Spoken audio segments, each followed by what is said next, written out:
Hi there, and in today's video we'll be talking about Indian low-cost airline Spicejet that finds itself in a world of trouble following a Madras High Court ruling that has ordered it to be wound up until it is able to pay a deposit of $5 million in order to start settling a debt it has with SR Technics. SR Technics is the maintenance, repair and overhaul arm of the former Swissair, now owned by Credit Suisse AG. Spicejet had a contract with them to maintain and repair their aircraft and has been unable to pay the debt. This just a month after the airline was on a high after it got its Boeing 737 MAX aircraft back in the air, and promoter Ajay Singh telling the media that it had acquired two used Boeing 777-200ER aircraft as compensation from Boeing for the grounding of the 737 MAX. If you didn't know, the Boeing 737 MAX was grounded following two disastrous fatal accidents in Indonesia and Ethiopia. So what went wrong for Spicejet? A well-connected promoter, a significantly large operation and brand recognition did not save it from trouble. Spicejet as we know it started operations in 2005. It can actually trace its history back to 1993. The early 90s were a sort of wild west for Indian aviation, as the government of the time, led by P.V. Narasimha Rao, had allowed private air taxi operators to start scheduled domestic services. One of these air taxi operators was an airline called Modi Luft, a joint venture between the SK Modi Group and German airline Lufthansa. However, that airline was not able to sustain operations, but it did have an IPO, which is why Spicejet was always a listed stock. Modi Luft wound up in 1996. The stock became a sort of zombie stock on the exchanges, being traded for pennies on the dollar. But the airline operating certificate survived. It became an airline called Royal Airways without any aircraft.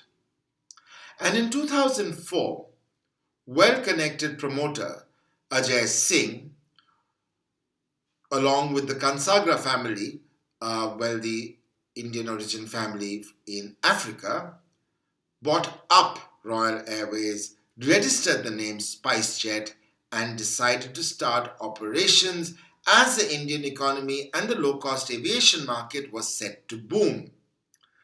Air Deccan had started operations a few years ago, as had Kingfisher. Unfortunately, Spicejet did not find the going very easy even back then. The global financial crisis of 2008 found the airline hobbled, being unable to raise too much debt or equity. Again, Ajay Singh, unable to run the airline, also feeling that a hostile government in power, sold the airline to Southern Indian media baron Kalanidhi Maran of the Sun Group.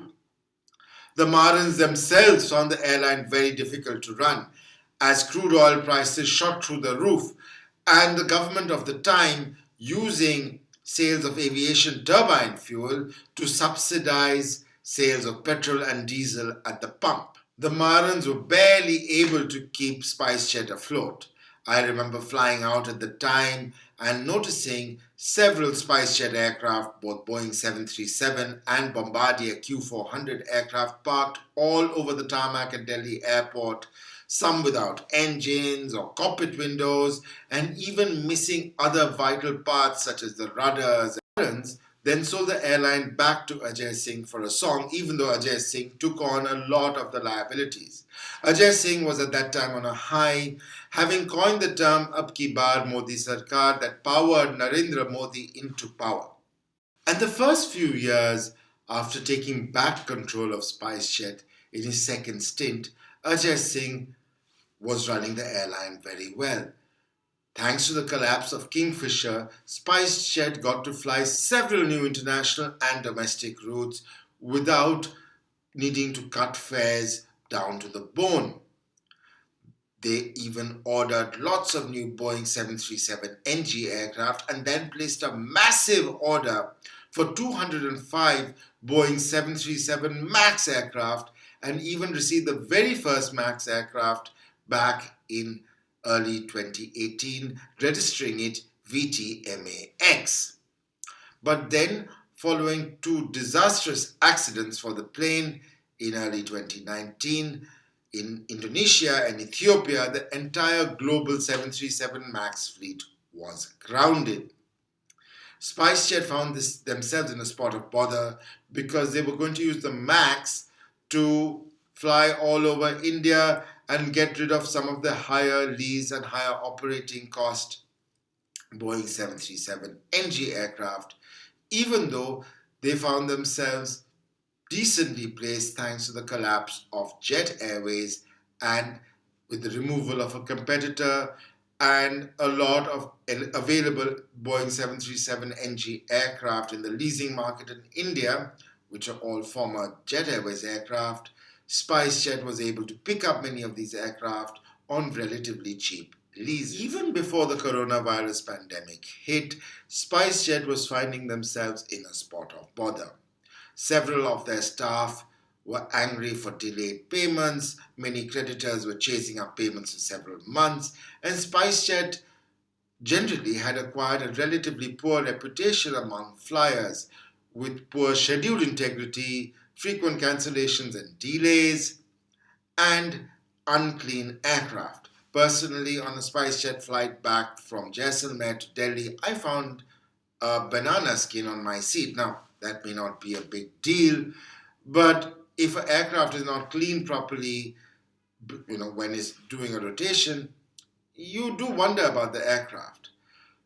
And many frequent flyers, such as myself, chose not to fly Spicejet unless we had no choice but to fly Spicejet, such as sectors like Delhi Jaisalmer, where Spicejet was the only operator. My last Spicejet flight being in November 2019 on a flight between Delhi and Dhaka. Again, there was not much choice because Spicejet was the only morning flight between the two cities at the time. When the pandemic hit, things went from bad to worse for Spicejet. Unlike Indigo, which had significant amounts of money in the bank, Spicejet, which had been unable to really raise either debt or equity, found themselves squeezed and squeezed hard. They let go of a lot of staff, both ground personnel, maintenance, not just both, but ground personnel, maintenance personnel, cabin crew, cockpit crew, and many of these people were really floundering. Of course, the pandemic hit every airline, whether it was Spicejet, whether it was Indigo, whether it was Vistara. But Spicejet was particularly hard hit because its creditors were now chasing it for payments, and Spicejet had been delaying for months on end. That is why Credit Suisse brought this case up against Spicejet. At the same time, Spicejet, in its disclosures to the Bombay Stock Exchange, used to always say that they expected significant compensation from Boeing. While in a recent release they said they had received compensation from Boeing for the grounding of the Boeing 737 MAX, something that really wasn't their fault and they should have received compensation, they didn't disclose what that compensation is other than to say they're going to get two Boeing 777-200 ERs. But Ajay Singh was very bullish. He said he would use these Boeing 777s to operate flights between New Delhi and North America. When I made a video about this, one of the comments I got was that spending 14 hours on a Spicejet plane would be a crime against humanity. And honestly, I'd agree. Now the really big question is whether Spicejet will survive into 2022. Well, they will survive for a short while for sure, and I really do want them to survive. They have been an integral part of Indian skies over the last decade and a half. But they will need a significant infusion of cash, and that can only come really through equity. That will mean Ajay Singh will need to sell out and find a new promoter. The problem is there are two new airlines coming to India next year. The revitalized Jet Airways, which may or may not come, but Akasa Air, which is promoted by Rakesh Jhunjhunwala, is almost certain to come. The airline Spicejet might find themselves in even more trouble because, as the only other major Boeing 737 operator in India, they may lose a lot of crew to Akasa. Why will they lose crew to Akasa? Many of these crew have not been paid, and while the DGCA prevents airline crew from quitting immediately when you have not been paid, the labor laws are different. Airlines can't hold back your licenses. So what next for Spicejet? Well, we hope they do survive, and we hope they do well by their employees as well. Do leave your comments below. I'd like to hear your thoughts, and let me know how your Spicejet flying experiences have been.